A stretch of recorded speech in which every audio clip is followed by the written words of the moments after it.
Сәлеметсіздер ме, құрметті оқушылар? Қазақ тілі пәнінен отбасылық дәстүрлер мен мерекелер деп аталатын 3-ші бөлімді бастаймыз. Бүгінгі сабағымыздың тақырыбы отбасылық ғұрыптар, 1-ші сабақ. Бүгінгі сабақта ұсынылған тірек сөздер мен иллюстрациялар арқылы тақырыптың мазмұны ашылатын болады. Ауызекі сөйлеу стилінде, яғни ән мәтіні арқылы сіздер сол мәтіннің мазмұнын меңгеріп, ондағы тілдік құралдарды талдаймыз. Қазақ тілінің дыбыстар жүйесін, үндестік заңын, емлелік ерекшеліктерін ескере отырып, орфографиялық нормаға сай жазатын боламыз.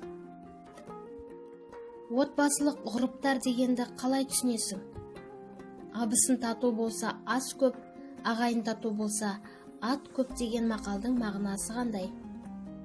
Осы ой түрткі сұрақтары сабақ барысындағы жұмыстар арқылы ашылатын болады. Оқулықтарыңыздың 40-шы бетіндегі 1-ші тапсырмаға назар салыңыздар. Елімізге танымал ерекше дауыс иесі, талантты әнші Қарақат Әбілдинаның «Тойға тілек» әнін бірге тыңдайық балалар.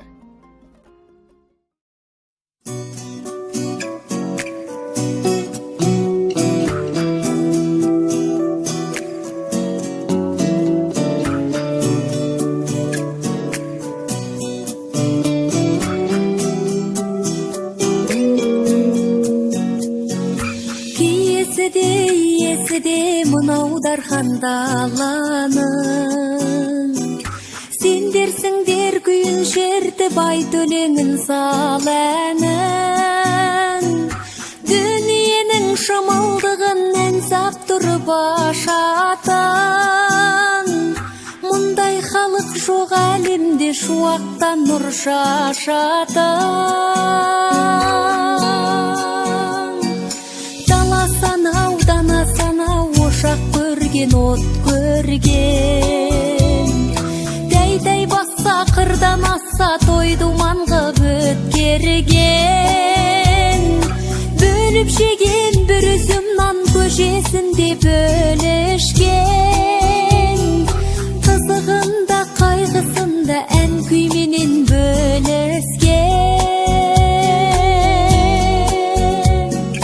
көкжиектен көн асса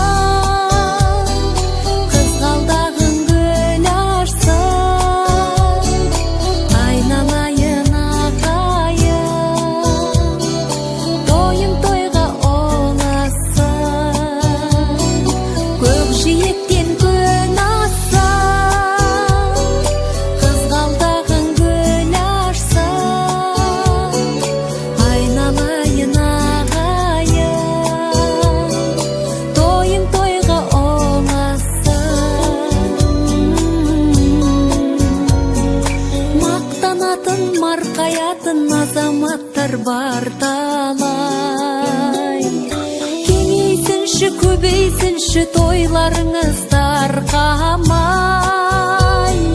жан жүрегі мөлдір жанның көрген бәрін досындай ақ бұлағы ақтарылған біздің халық осындай көкжиектен көн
Сіздерге бұл ән ұнап, сезімдеріңізге ерекше әсер етті деген ойдамын.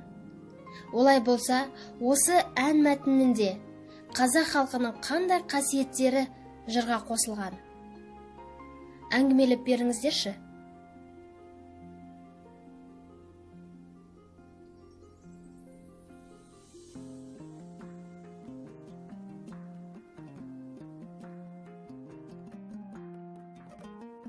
Екінші тапсырма. Ән мәтініндегі мына сөз қолданыстарын қос жазба күнделігіне салып түсіндіріңіздер. Дүниенің шымылдығын ән сап тұрып ашатын. Қызығын да, қайғысын да ән күйменен бөліскен. Бөліп жеген бір үзімнан көжесін де бөлішкен. Балалар, осы бір өлең тармақтарын қалай тарқатып берер едіңіздер?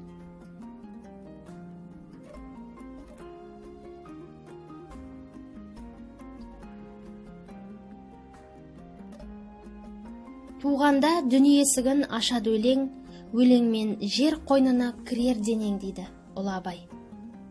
Дүниеге сәби нәресте келді, бұлданып, жер тепкілеп жылап келді. Үнінде ырғақ бар жерде өлең бар.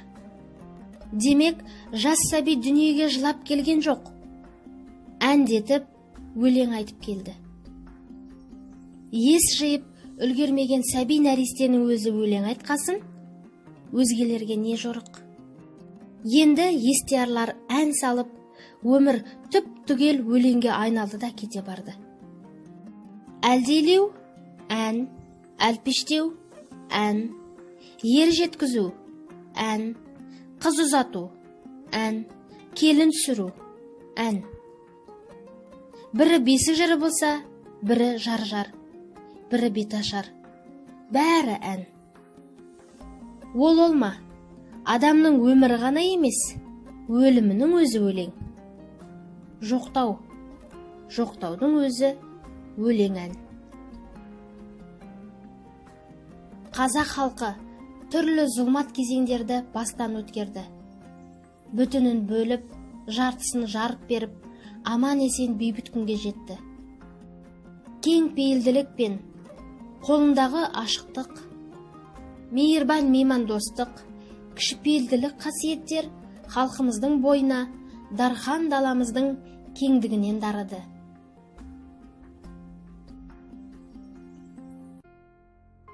Үшінші тапсырма.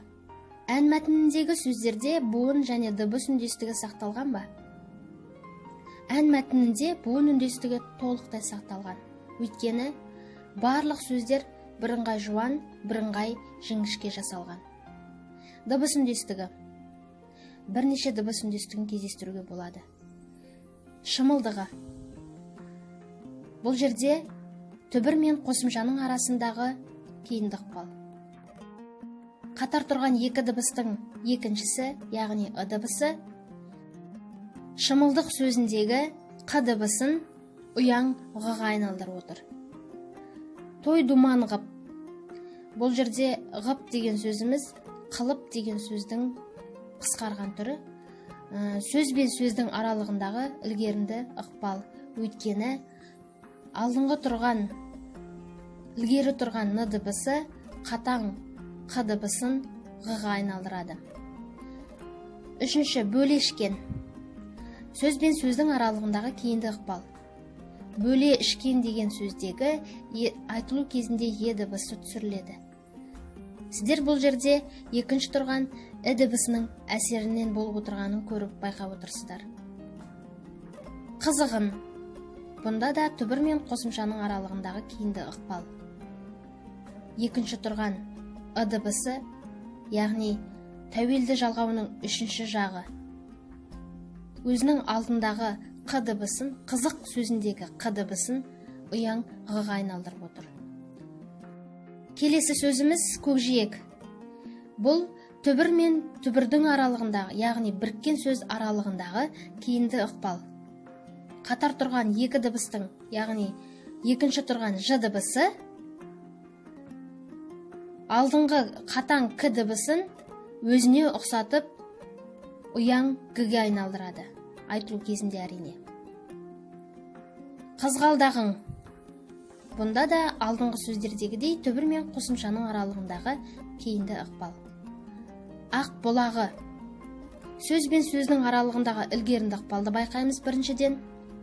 Яғни, ақ бұлақ сөзіндегі қатар тұрған екі дыбыс қ мен б, алғашқы қының әсерінен кейінгі тұрған б дыбысы қатаң п дыбысын естіртеді. Ақ бұлақ.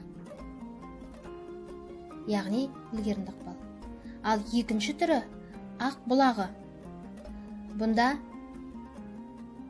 алдыңғы мысалдардағыдай түбір мен қосымшаның аралығындағы кейінді ықпалды байқап отырсыздар. Мінекей балалар, ән мәтініндегі сөздердің талдану реттілігі осылай. Балалар, үй тапсырмасын жазып алыңыздар. Ән мәтініндегі тілек сөздердің қандай мағынаны білдіретінін дәлелдеп, аудиоматериал дайындаңыздар. Сабағымызды сөз өнеріне ерекше мән беріп, ән мен күйді жоғары бағалаған Абай атамыздың мына бір өлең жолымен қорытындылаймын. Құлақтан кіріп бойдалар, жақсы ән мен тәтті күй, көңілге түрлі ой салар, әнді сүйсең, менше сүй. Сабағымыз аяқталды. Сау болыңыздар.